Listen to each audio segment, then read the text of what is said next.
హరి ఓం.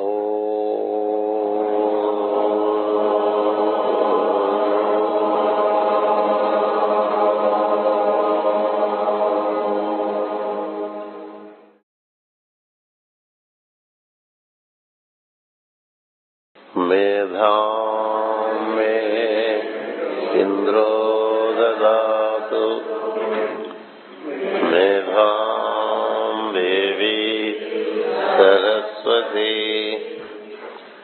మేధాం మే నావభౌ ఆధత్తాం పుష్కరస్రజాః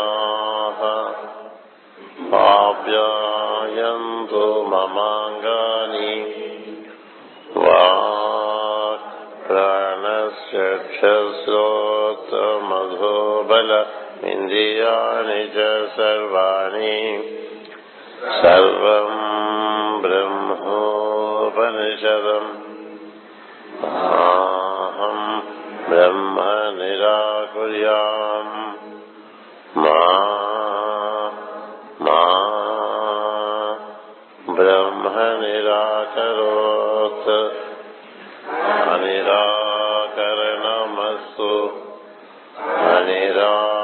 అనిరాకరణమస్తు తదాత్మని నిరతేయ ఉపనిషత్సు ధర్మాః తే మయే సంతు తే మయే సంతు. ఓం శాంతి శాంతి శాంతి. Hearty fraternal greetings and good wishes to all the brothers and the sisters.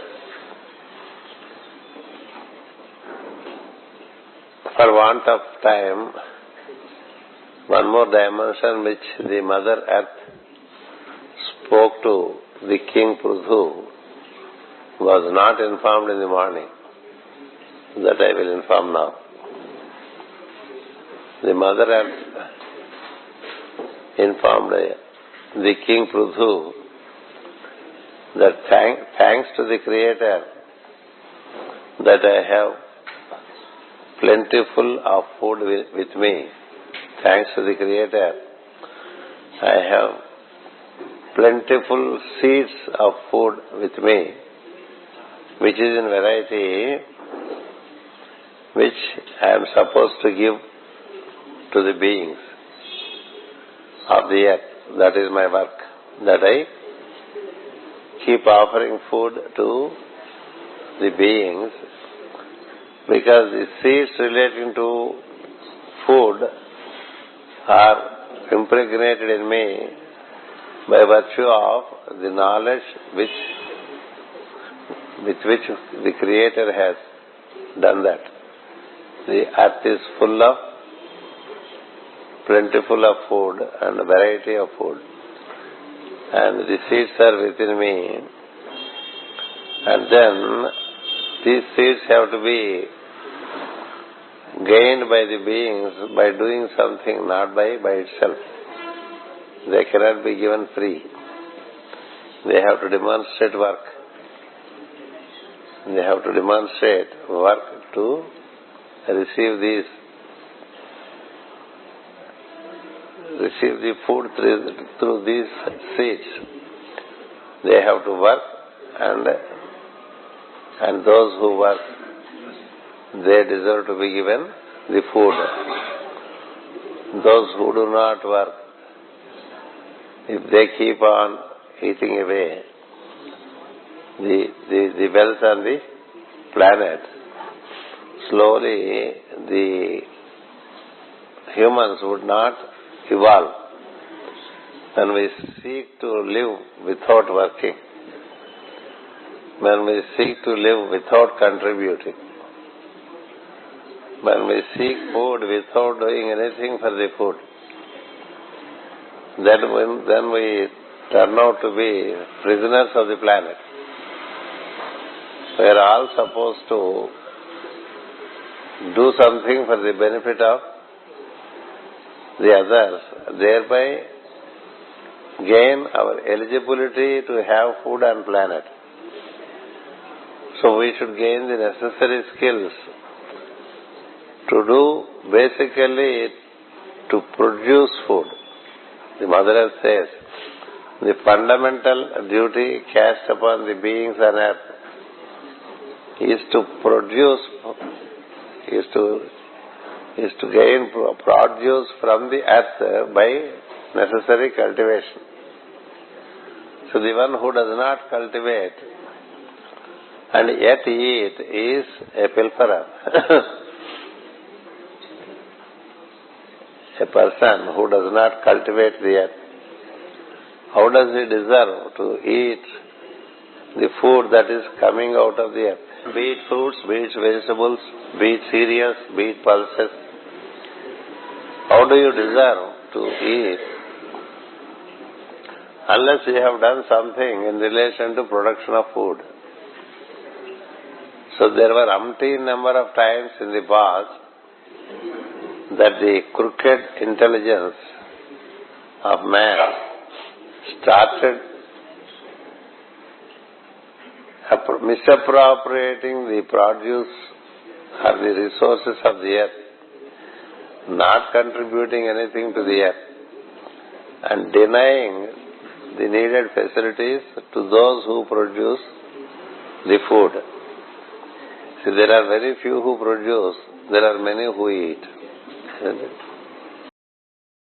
There are very few who produce, and there are many and many more to eat.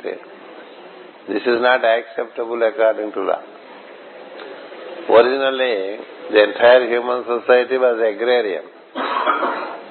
It's an agrarian society where all depended on the land, and as much as you cultivate, so much you deserve to receive food and thereby deserve your existence on the planet. So those who produce food, their food is being usurped by the intellectuals. See, the Mother Earth here says one statement. The scholars and the intellectuals, the philosophers who do not contribute anything to the society by way of any produce. They do not produce anything. They are only the vampires on the planet. That's why in the path of yoga, excessive intellectualism is not allowed. Excessive philosophizing is not allowed.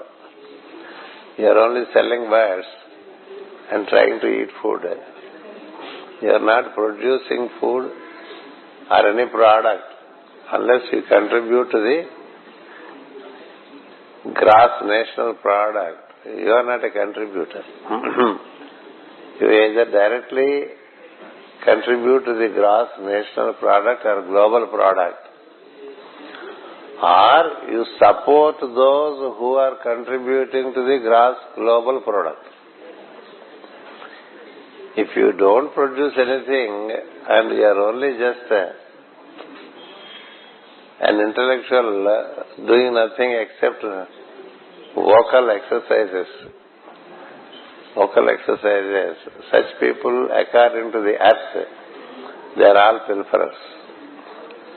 They are pilfering the labor that is conducted by others. See, one earns and 10 people eat, isn't it? One works hard and 10 people eat. But the proportion is 1:1,000 or 1:10,000. One man produces, 1,000 persons eat.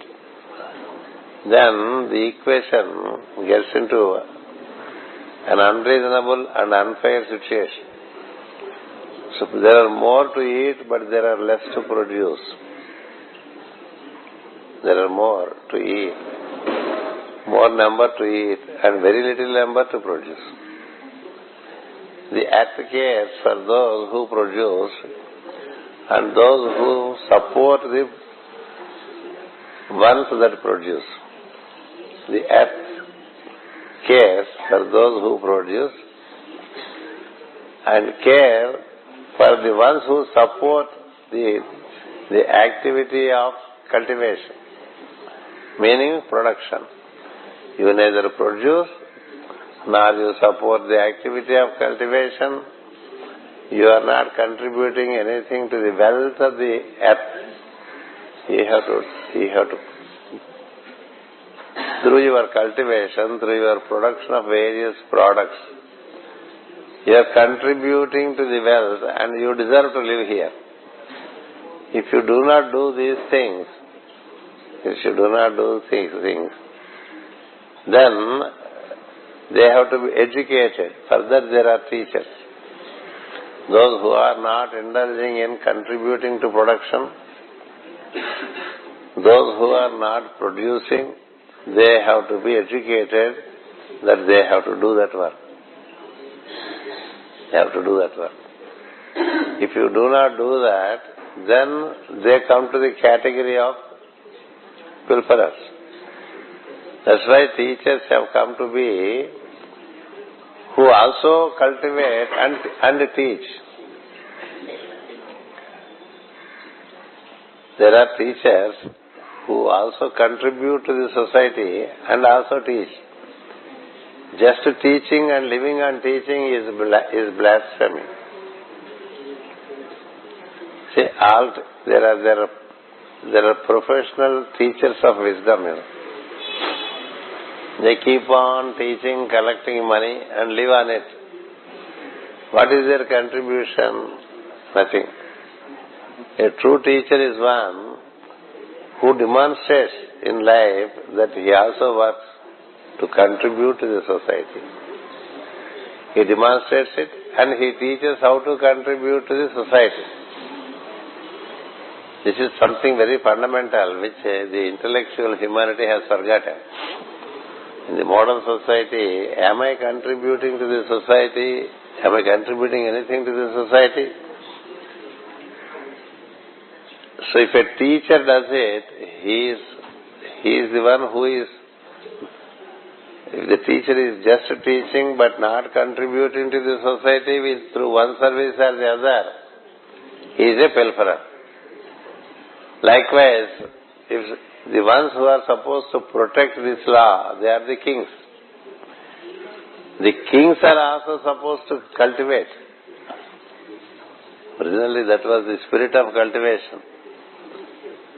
The kings like Janaka, the King Janaka is frequently quoted in the Indian scriptures because being a king, he also used to cultivate.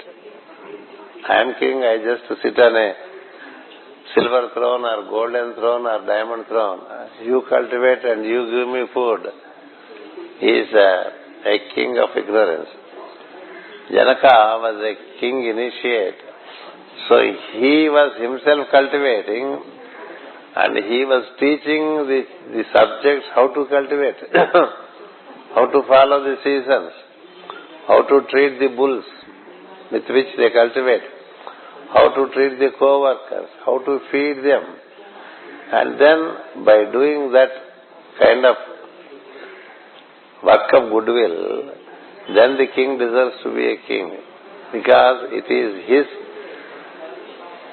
bounden duty to ensure that the law is well established in the kingdom. That's why we say, indulging in capital markets, there is no production as such. The stock exchanges, they are places of Kali. The casinos, they are places of Kali. The gambling clubs, they are places of Kali. The intellectuals who only ideate but do not contribute, they belong to the energy of Kali. The Mother Earth says, unless you contribute, none of these four classes. The first class according to the earth, is those who produce. The second class is those who facilitate production.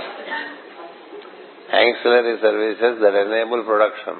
The third class is to ensure that the law of production is implemented. The fourth class is, and they too have to produce. They cannot just build palaces and have lots of luxury, comfort, pleasures and vices. The fourth class is the class who have to cultivate and also teach the importance of goodwill. That one has to work for others, thereby deserve his living. When this order in the society collapses, it is the ones who have power, who have the intellectual ability to maneuver others. It is they who gather the wealth of the earth. So therefore it is the law. It is the law. It tells, even now, when King Prithu follows the law and enables the produce to come up, if it is usurped by an intellectual class to the disadvantage of the rest, then what is good in providing it? If we, just for a slight deviation, if some cakes are provided for the entire group, and if we announce that at 4 o'clock there would be cake and coffee, the people, when they know, they come in rush and they eat away all cakes. There would be no cakes for the ones who come a bit later, isn't it? People who rush to eat first,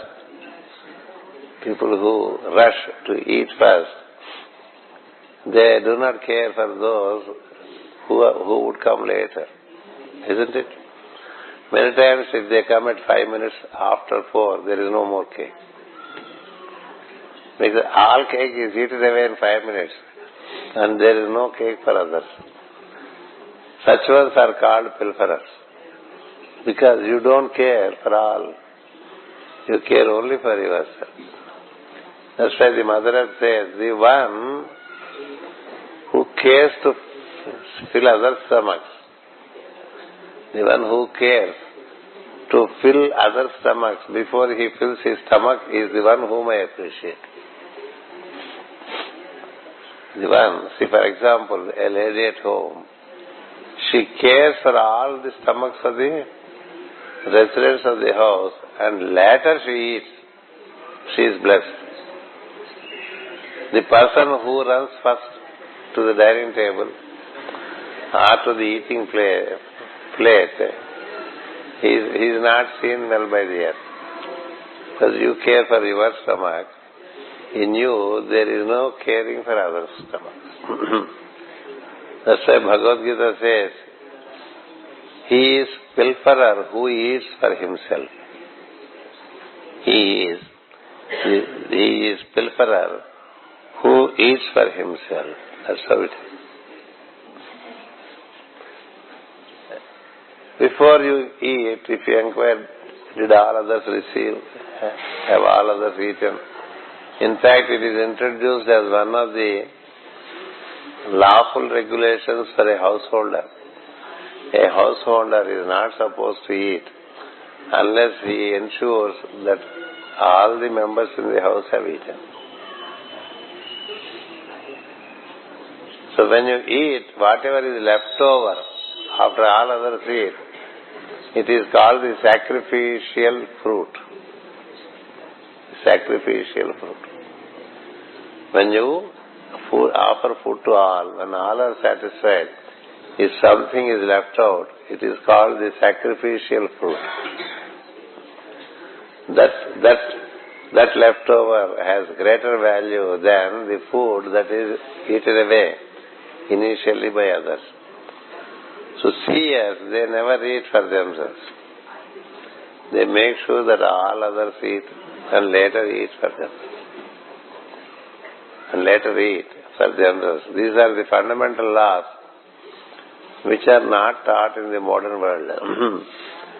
The Mother Earth says, if the beings have to be pilgrims on this planet, not as prisoners, they should learn to see that others are at comfort before they think their own comfort. Before they think their own comfort. And if you think of your own comfort in preference to others' comfort, you are binding yourself more and more with the principle of comfort. So the Mother Earth speaks of 4 categories of beings. One is those who produce.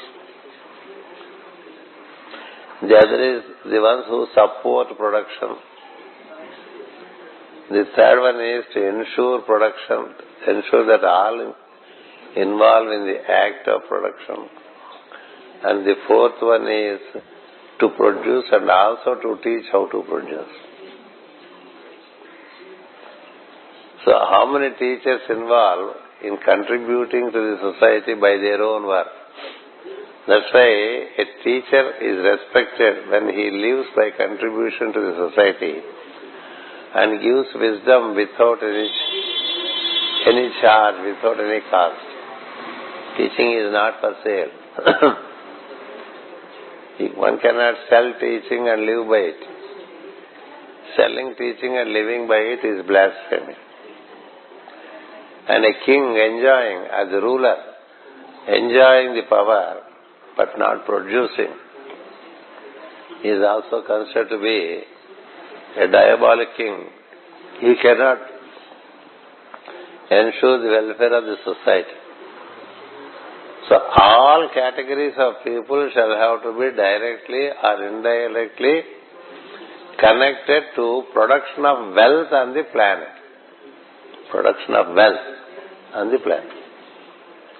For example, the one who translated Bhagavata into Telugu, the translation of original Bhagavata was originally written by Vedavyasa in Sanskrit. It was translated by a disciple who had an excellent alignment with the divine in him. Once he was taking bath in Ganges river during the eclipse hours. It was night hours, early morning hours. Then a divine being appeared before him and said, you do the translation of the Sanskrit Bhagavata into Telugu Bhagavata. To him it was a great surprise because this person whose name is Potanamacharya. So this Potana, he was surprised because he was just aligning with the divine and cultivating the little land that he has and supporting his family. He has knowledge of the divine. He practices, he conducts all practices of discipleship. He cultivates the land that he has and supports his family. That was his work.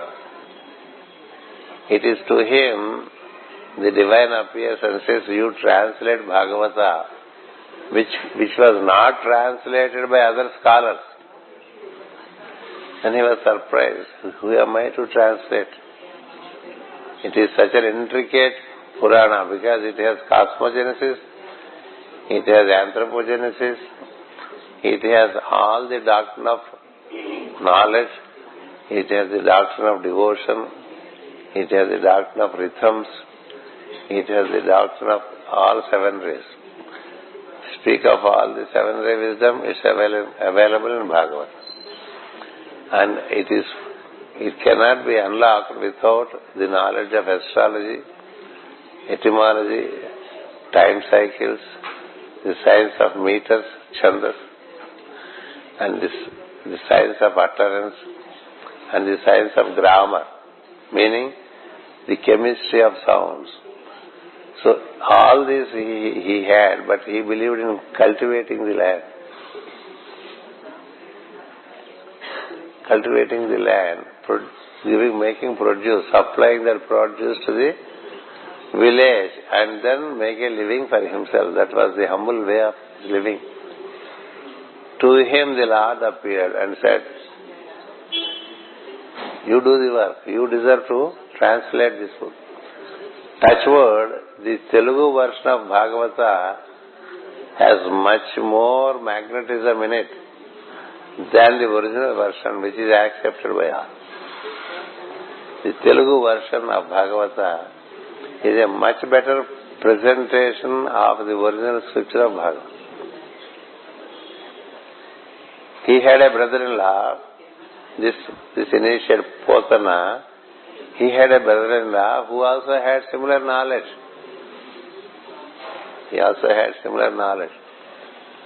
So he became an important member in the royal court by virtue of his knowledge. See, men of knowledge are entertained by the kings, They are given a placement in the royal court. Whenever there is the proceedings in the royal court, the wise men also take to the seats. And he was equally knowledgeable. But he was not involving in this kind of cultivation. He was frequently telling Potana, why don't you come and join the royal court? You would have all facilities. If you come to royal court, you are no less than me in knowledge. And the king honors those who have knowledge. The initiate Potana, he said, what do we do in royal court? We are just ornamental over there. We are all ornamental in a royal court. We cannot really contribute anything. And every time when the king says something, you have to nod your head, isn't it? Because the king is right. Always, no? The king is right always. So why serve the king? And by serving the king, you are not serving anything to the society. And you are just ornamental to appreciate the king all the time. And if the king wants some dimension of wisdom, you express the dimension of wisdom to him to ensure your placement in royal court. It's a very unproductive activity. Many people in the name of wisdom, in the name of theologies, in the name of devotional activity, they just don't contribute to the wealth of the society. This dimension is generally not seen. That's why at the end, on the judgment day, what is asked is, what have you done?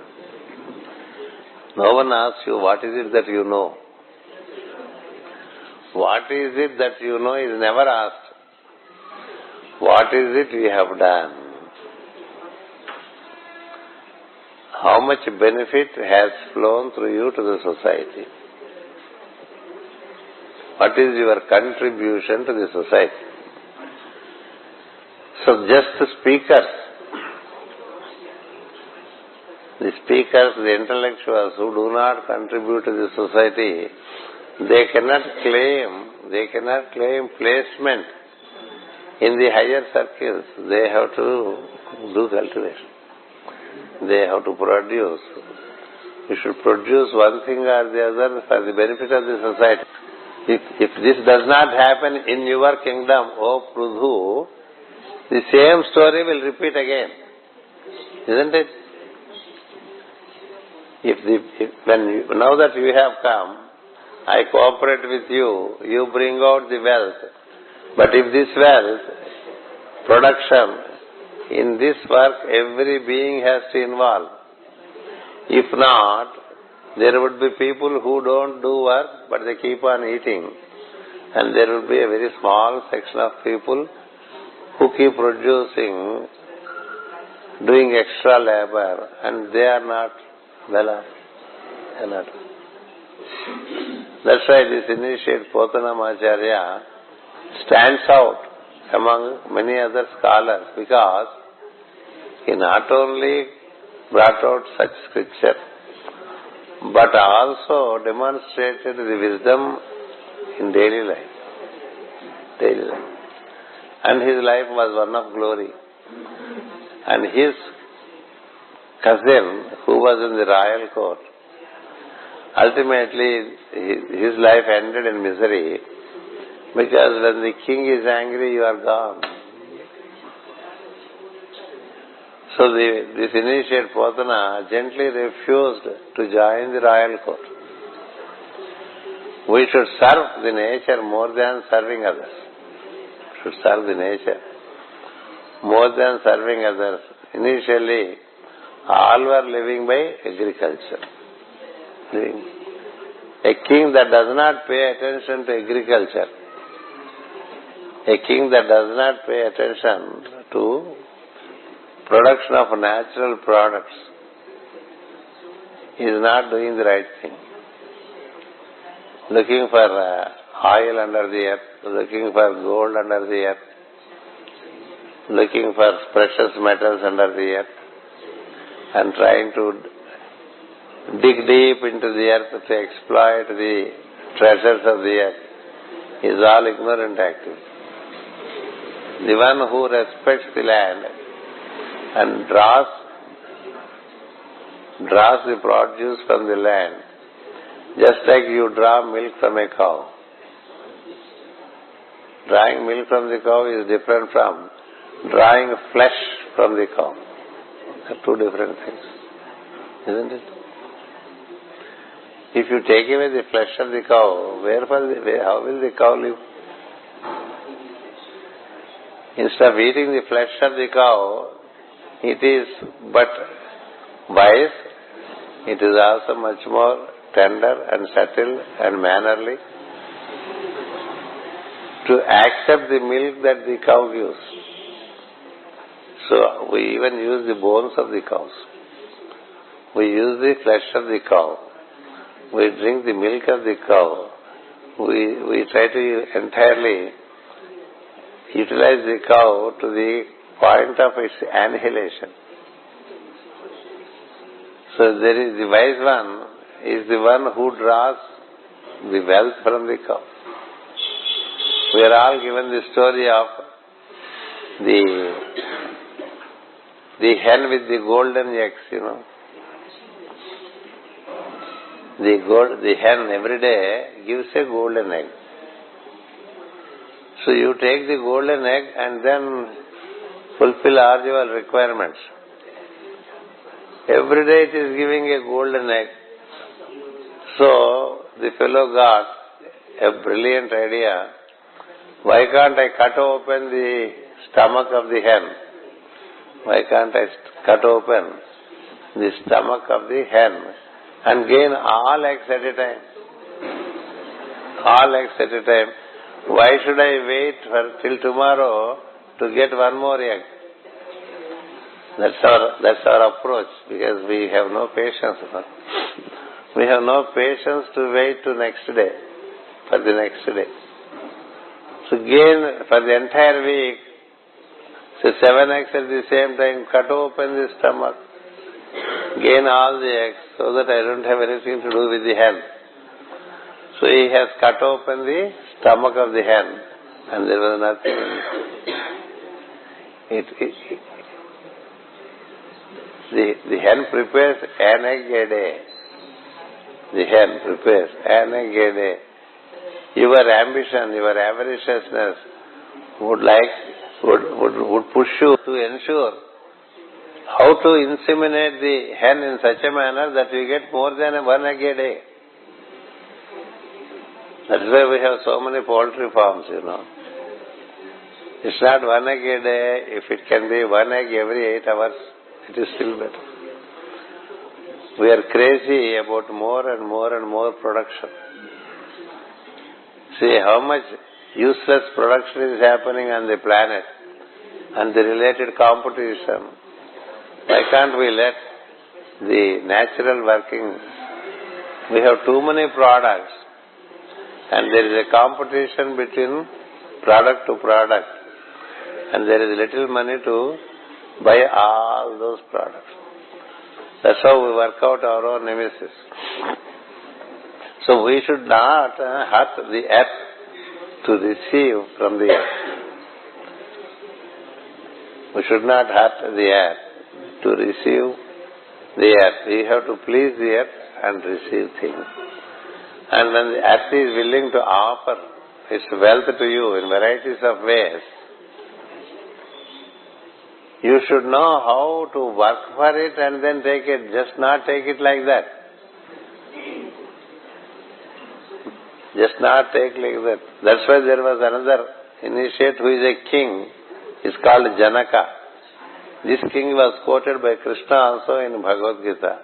Even Janaka does like this, he says. Meaning he is the benchmark. The king Janaka was the benchmark even to Lord Krishna. That is because he was a king and yet he was daily cultivating the land. He was the king and he was daily cultivating the land. Today we believe in buying and selling land for money. Isn't it? Is it your land? What is all this real estate business? Real estate business is Kali. The land is always there. And you are trying to buy and sell land and make money. What kind of energy you would carry with you? You don't produce anything in the land and you keep on eating. What kind of energy you would have? So that's why slowly when the humanity is neglecting agriculture, neglecting the nature, it is building its own prison. It is working out its own nemesis. In every country today, agriculture is in its lowest ebb. Agriculture is in its lowest ebb. An agriculturist is not well off.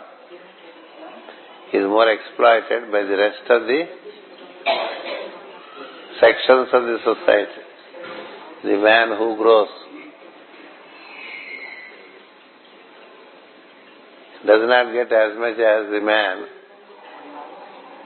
who balls out in a stock exchange.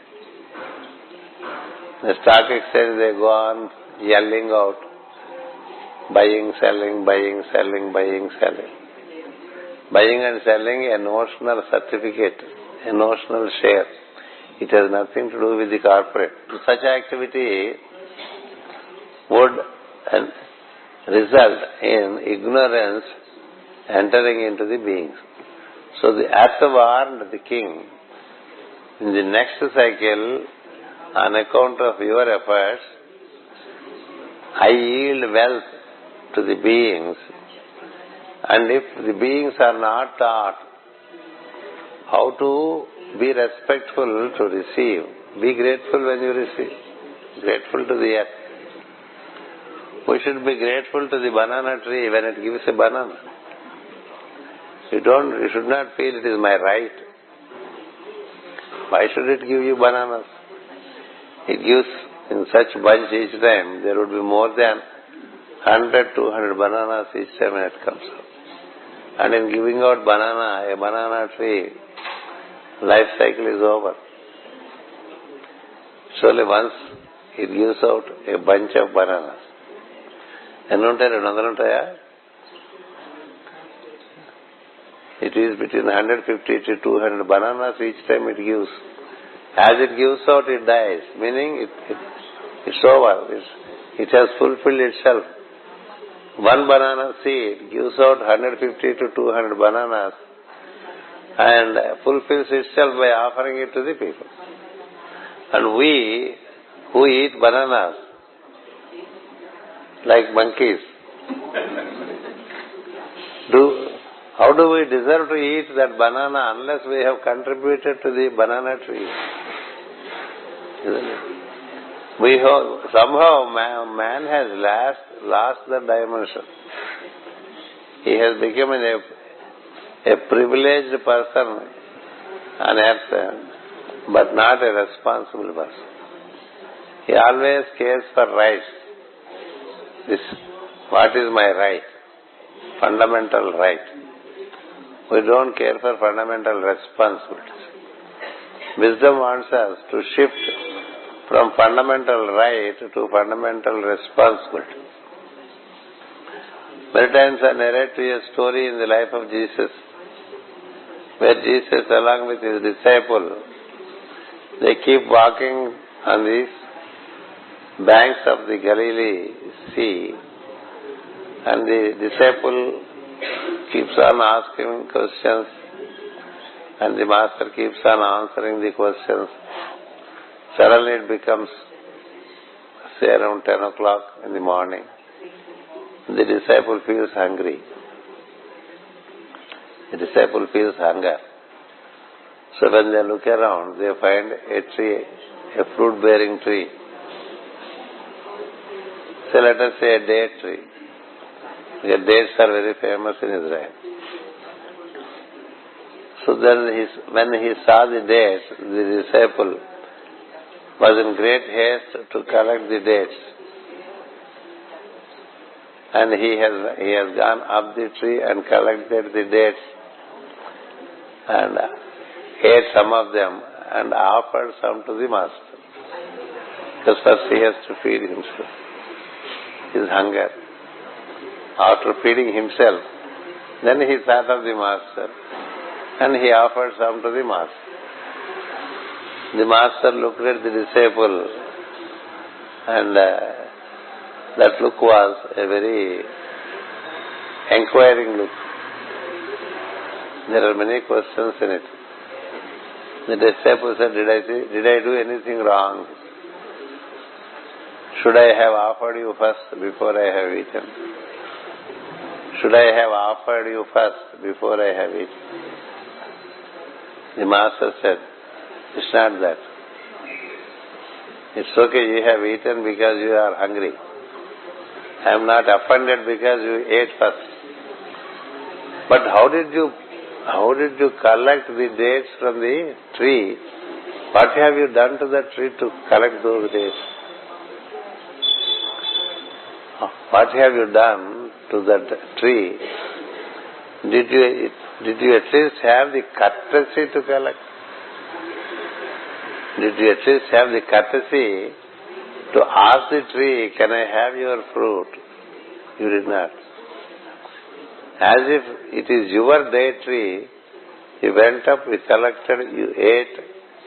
You have done a great offense to the tree. This is because you never offered any water to it. You never offered water to any plant. You haven't done anything to the plant kingdom. How do you deserve to eat that date tree is what I am wondering about, the master says. So that's why without offering you cannot receive. That's the law. Without offering you cannot receive. To offer and thereby receive is the civilized way of functioning. To just grab from everywhere as we like is a very uncivilized way of life. See how people conquer and collect everything from everywhere as if it is theirs.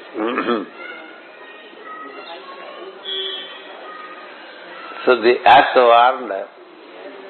warned the king, when the wealth emerges, ensure that all participate in its production. All participate in its production. Ensure that there is a fair distribution. Ensure that there is a fair distribution. Let all be given according to their labor. Let all be given according to their labor. Otherwise, there will be an imbalance. So this is one teaching that the earth also gave to the Emperor Prithu. So therefore, the king has understood what the earth said, and he passed a law on earth saying that whoever does not follow this process of working to improve the natural wealth, and thereby enjoy that wealth shall be the law. One cannot just enjoy the wealth of the nature without contributing anything to the wealth of the nature. We have to be directly or indirectly contributing to the wealth of the society, thereby we deserve our living. And intellectual exercises have no contribution. There are many intellectual clubs. They keep on discussing about various issues. They don't contribute to the social welfare. That's what we frequently see. They gather together and then they discuss how to alleviate the suffering of the poor. Alleviate the people, how to alleviate the poor from their suffering. There is a seminar in a star hotel, like Novotel. They discuss for 3 days. That's all.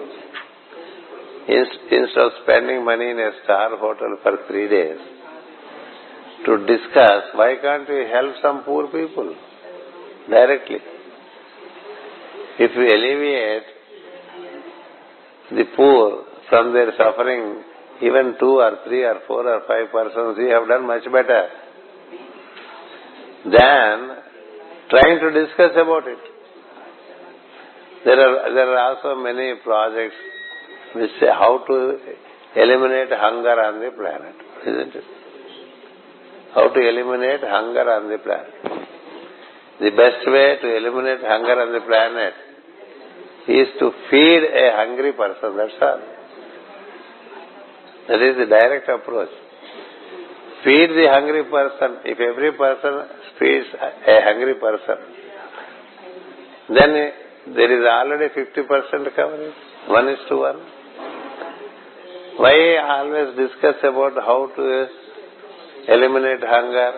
Seminars, discussions, cabinet meetings, international, intercontinental meetings about poverty. It is not a foolish activity. This is how we are lost. We are lost in our basic sense. People, instead of attending directly to the sickness of the society, they discuss about the sickness. Discussion. This is one danger that the human mind is exposed to by virtue of its inherent inclination to inertia. I don't want to do anything, only talk. And humans are given this faculty to speak, though they speak. As long as you speak but you do not do anything to the society, you haven't lifted yourself up. You haven't. That's why, and as I say, as the scripture says, this is a field of action, not a field of vocal expression. Kurukshetra. Kurukshetra means it's a field of action. And there is a law how to act. That is why it is called Dharmakshetra. So the earth says to the king, and the king passes it as the fundamental law. He says, in my kingdom, no one shall ever think of eating anything from earth unless he has directly or indirectly contributed to the produce of the earth. This he passed as a law. This is the morning, it takes time, so this was the agreement between the king and the planet Earth. That's why if the kings or the rulers or the governments, if they wish to be really beneficial to the citizens, the first and fundamental thing that they should ensure is production. That's all. Production of wealth which is essential to the beings. Production of wealth which is essential to the beings. What is essential? Food is essential. Clothing is essential. Basic shelters these are essential. Not cosmetics, perfumeries, alcohol. See, when you walk through the corridors of an airport, all duty-free shops contain products which are not at all for the well-being of the human. Isn't so? What is it that is available duty-free? Cigarettes. Not helpful to the health. Varieties of alcohol. Not contributing to the health. Varieties of chocolates which would spoil your teeth and drive you to the dental surgeons. Varieties of perfumeries. Most of the products not for the well-being of the persons. So more and more such display everywhere. Earlier airports were only transit houses to catch a flight, isn't it? Now there is an inbuilt ball within the airports. Within the airport you will find Corte Inglés, isn't it? Within the airport you will find a Migros. So the aggression of ignorance is such that we are producing much more useless products and neglecting the products that nourish us. So are we moving in the right direction? What should the rulers do? What should the government do to ensure much more production of products which would mean health, vitality, strength and growth of the beings on the planet? That's not there. That's why governments are bound to fall, because they don't care for the basic needs.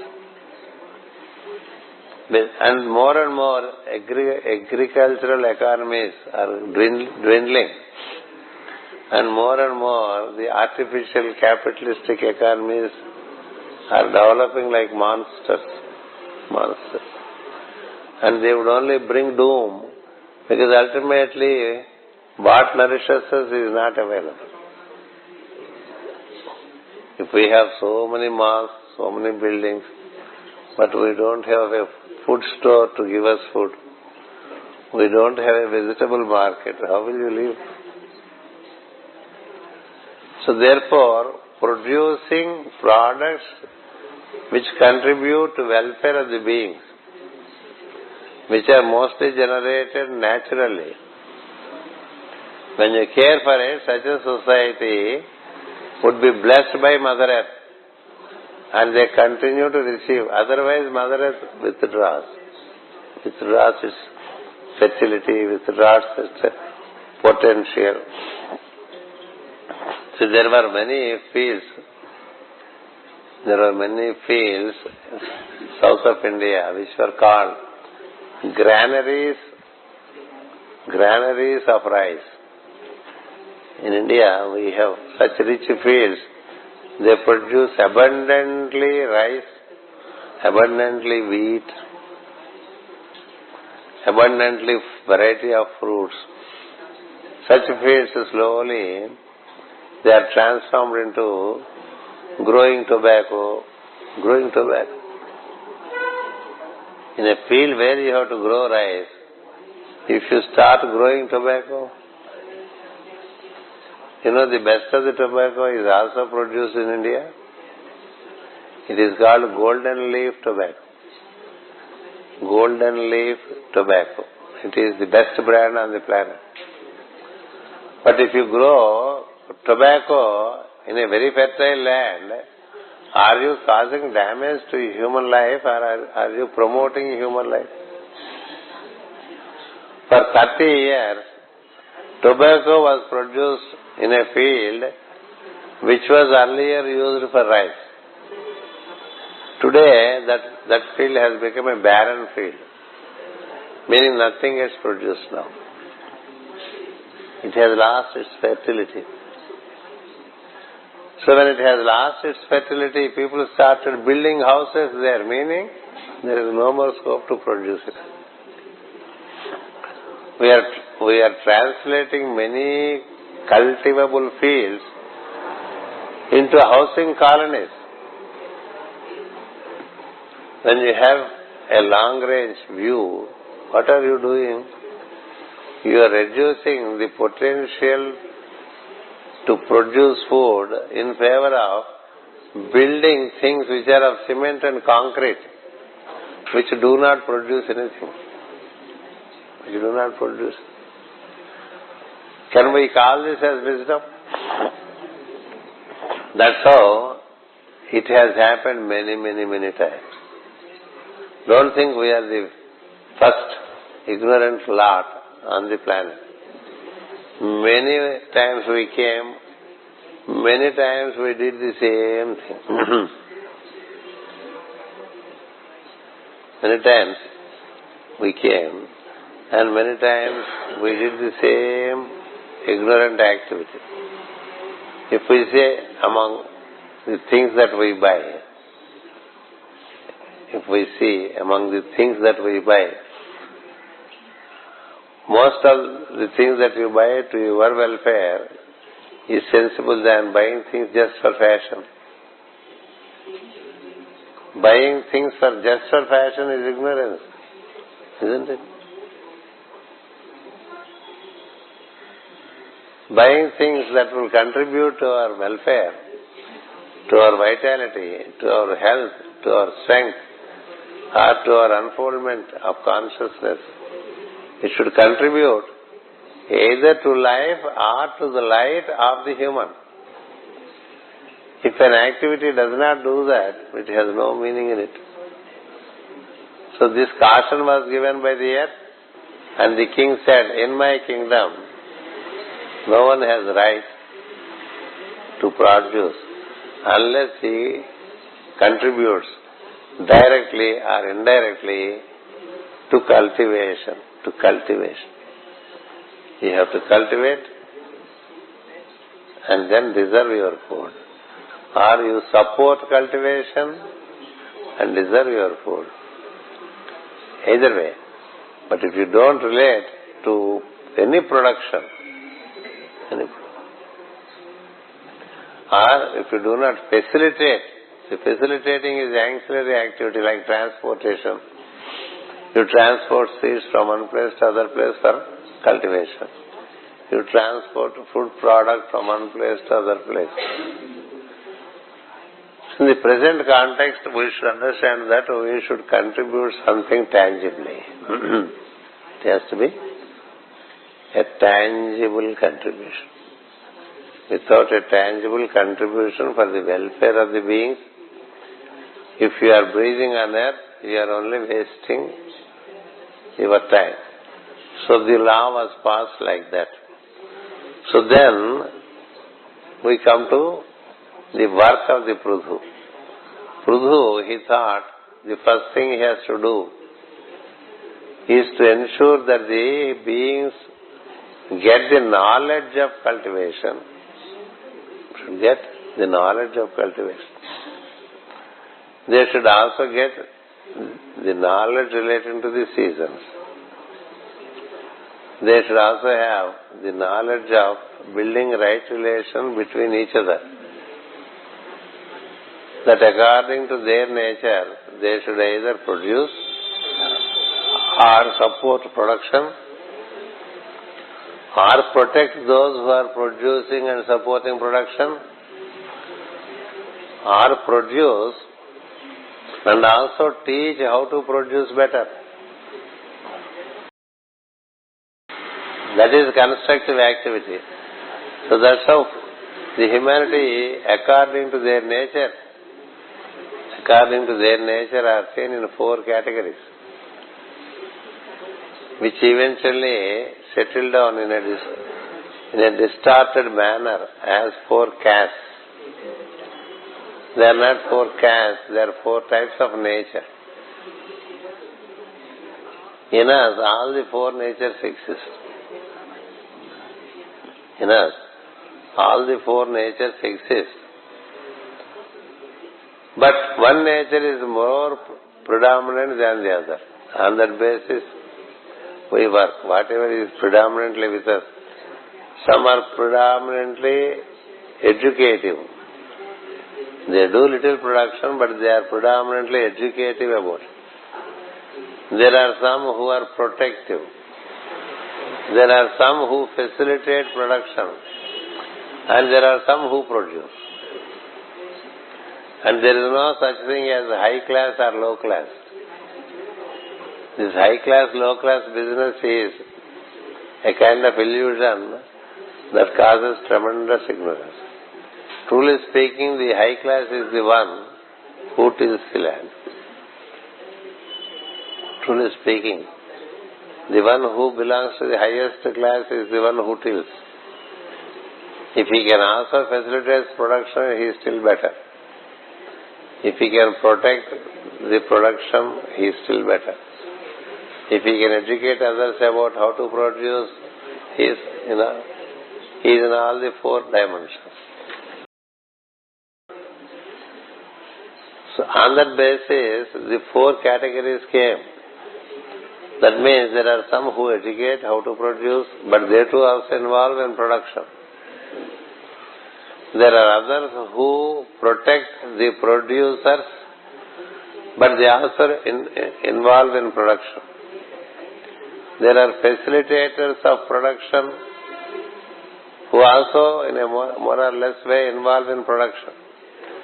There are a category who only continue to produce. So all 4 categories are engaged in production of wealth. All 4 categories are engaged in production of wealth. And the one who has the knowledge, he ensures fair distribution. But if his word is not followed, there is a king who ensures fair distribution.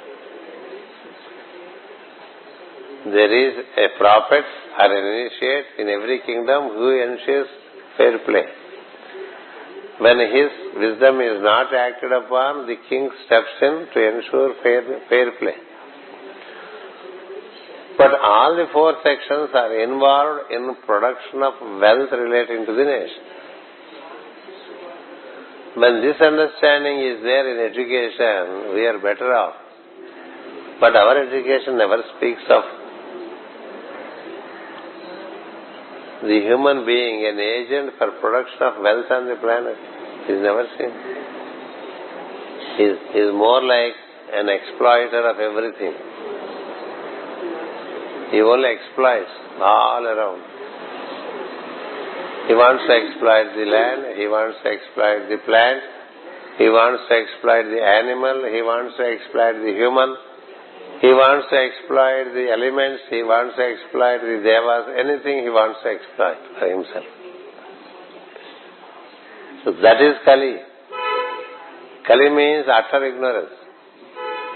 Dwapara means half ignorance. half knowledge. Treta means 3/4 knowledge, 1/4 ignorance. Kruta means complete knowledge. That's how it is. So the King Prithu, he felt, first I should ensure that the laws of right relationship amidst the humanity, the laws of right relationship have to be inculcated to the humans on the planet. So therefore, and for that initially he thought he would involve the people in cultivation. To involve the humans in cultivation, the necessary knowledge has to be given. So therefore he sought the cooperation of Manu. Manu is the principle relating to our solar system. He carries the entire knowledge relating to right relationship of humans. That is what is called Manusmriti. There is called Manusmriti, which contains the instructions of Manu. Manu gave instructions with respect to every aspect of human life. Every aspect. How are we to be as infants? How are we to be as youth? How are we to be as adolescents? How are we to be as aged people? How are we to be as females? How are we to be as males? And how are we to relate each other? Relate each other. Meaning, for example, how am I to relate to the female? How am I to relate to the male? How am I to relate to the infant? How am I to relate to the youth? How am I to relate to adolescents? How am I to relate to the elders, the aged ones? How am I to relate to the plants, to the animals, to the earth, to the waters, the rivers? How are we to relate to the rivers? Rivers are not just for pleasure and for swimming. They are life-giving streams on the planet. How am I to relate to the oceans? How am I to relate to the mountains? How am I to relate to the 5 elements? How am I to relate to the sun, to the moon, to the planets? This kind of knowledge, for the first time, Manu has given to this earth by forming a triangle with the earth and Prithu. Prithu and the Manu and the earth. These 3 together, they gave out this knowledge to start with and ensured that all people basically orient towards production. That's how the first job is done. The scripture says, the King Prithu has brought the calf, has brought Manu as the calf to milk the earth. Earth is the cow, so a calf is needed. The king has brought the cooperation of Manu, and with the cooperation of Manu, the earth started yielding through cultivation. So poetically it is said in the scripture that the king has brought the calf, has brought the Manu in the form of a calf. So the cow of earth was inclined to open up itself through cultivation, because he came with the knowledge. If you cultivate land in rainy season, it does not work. You should cultivate the land much before rains, so that when rains come, you can plant the seeds. In the knowledge of time, the knowledge of cultivation, what kind of soil gives what kind of fruit.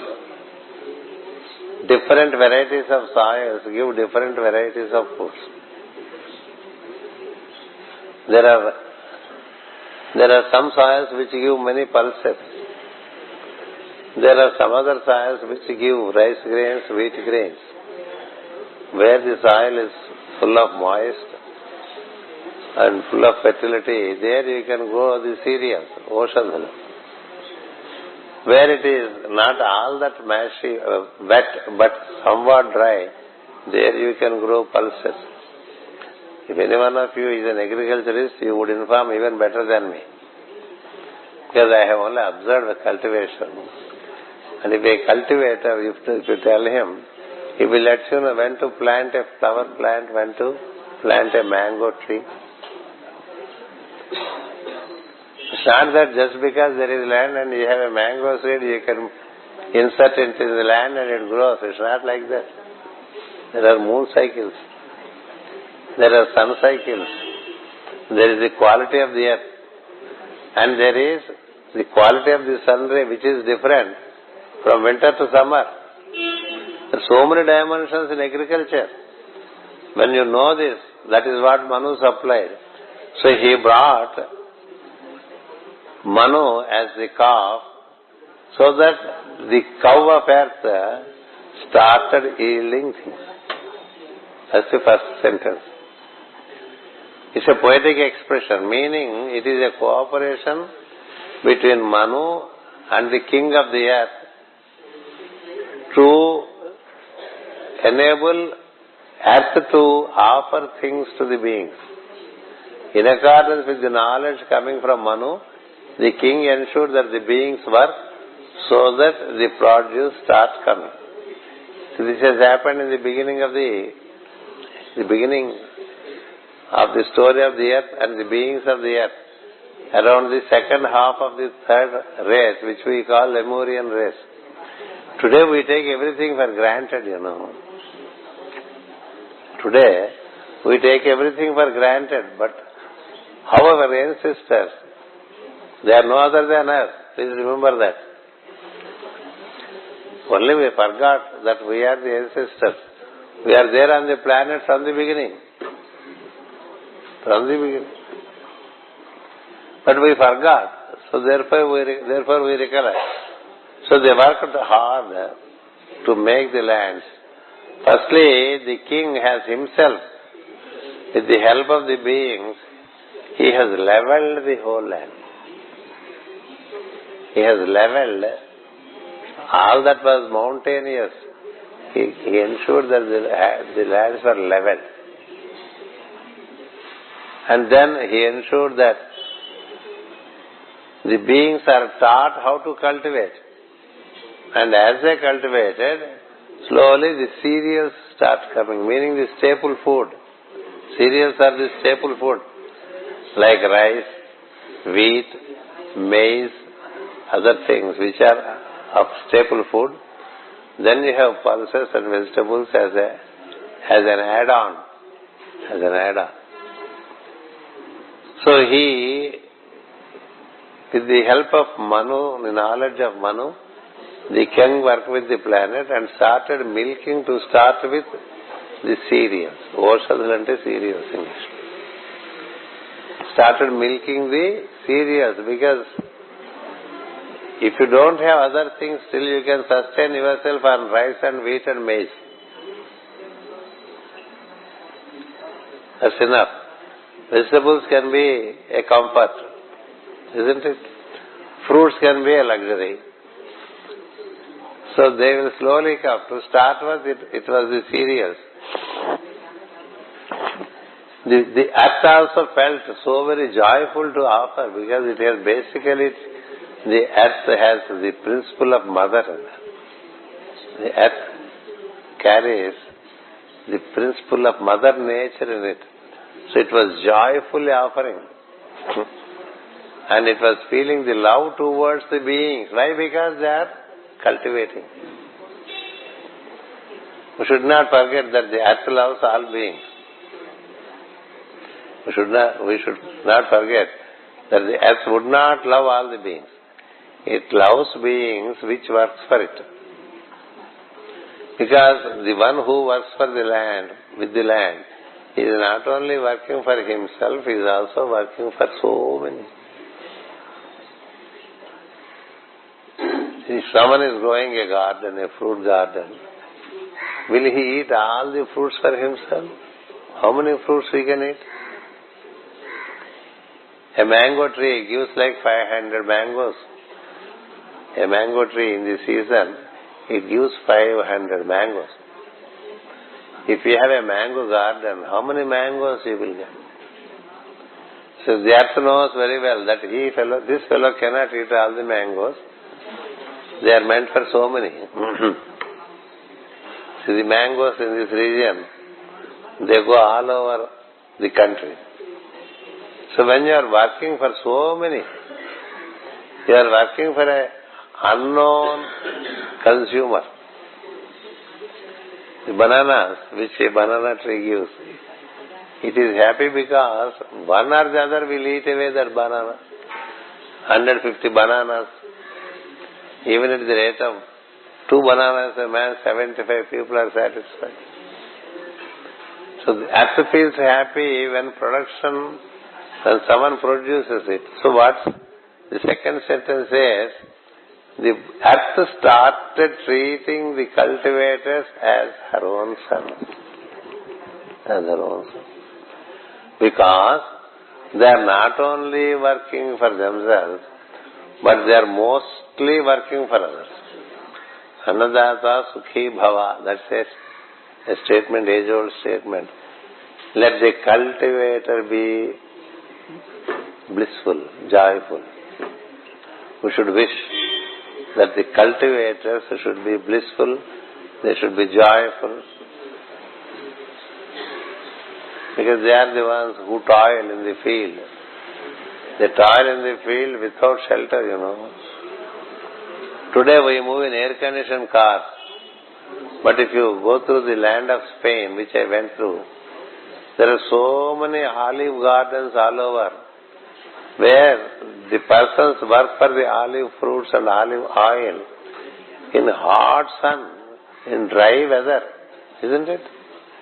Should we not think of them? Whenever you think of applying some oil, taking some oil and put it on the salads, invariably olive oil, today thanks to internet, it is propagated all over the globe that it is the best edible oil. Ayurveda says sesamum oil is the best. So how this oil has come up to us?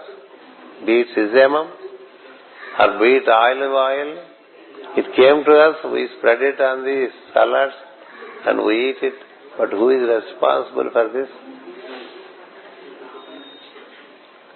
Some cultivator in Spain, working hard in the hot sun. I know how hot it is. In summer in Spain, I moved in the entire Spain in the month of June. It's very hot. We moved in air-conditioned buses. But how about the cultivator? So when things come up to you, you should be grateful to the people who are responsible for the rice coming to your plate, or for the wheat flour coming in the form of chapatis or bread into your plate, or some fruit salads, or some vegetable salads, or some vegetable curries, or some sambar, whatever it is. If it has come into your plate for you to eat, there are people who have toiled for it. Should we not be grateful to them? Do we have that kind of thankfulness to them? If we have that kind of thankfulness to those who are responsible for the food that you receive in your plate, if we have that kind of attitude, the Mother Earth is still pleased with us. But we speak of so many high things and just eat away, isn't it? When we take our dinners, lunches and breakfasts, we talk all kinds of issues and just eat away the plate. We don't care. Sometimes we do not know how many slices of bread we have eaten. So cultivation was taught, and when people were cultivating, the Mother Earth was feeling deep love for the people who are engaged with the cultivation. And then the people also learned cooperation between the two. I grow vegetables, you grow rice. I exchange vegetables with you, you exchange rice with me. I exchange vegetables to another, he exchanges fruits with me. Likewise, there is a kind of mutual cooperation which initially the beings have gained. So we'll continue like that. Every intelligence, because Prithu is no ordinary being, he could connect to the related being in the surrounding system. The system surrounding the earth, he could connect to each being and bring down the related energy and ensure that the earth responds to it, and then there is the wealth of natural produce that came up. That's why the scripture speaks of so many calves, that he goes and brings one calf from here, another calf there. Calf, to say calf is a symbolic expression that enables the earth to yield its inherent resources. We have 10 minutes time to regather, so we'll just have a pause and get back tomorrow morning. So this is how it all started with us in the Lemurian times. So we have something said in secret doctrine about Lemurian times, the third root race, but there is something else said in scriptures. Not all can be said. So some parts are said here, some parts are said over there. When you grow in your own being into higher states of awareness, you can find the synthesis between all that is said and gain the knowledge. And you can yourself gain the knowledge in deep meditation. That's another method. But knowledge is meant for action. Without that, it has no purpose. So thank you so much. We'll continue tomorrow.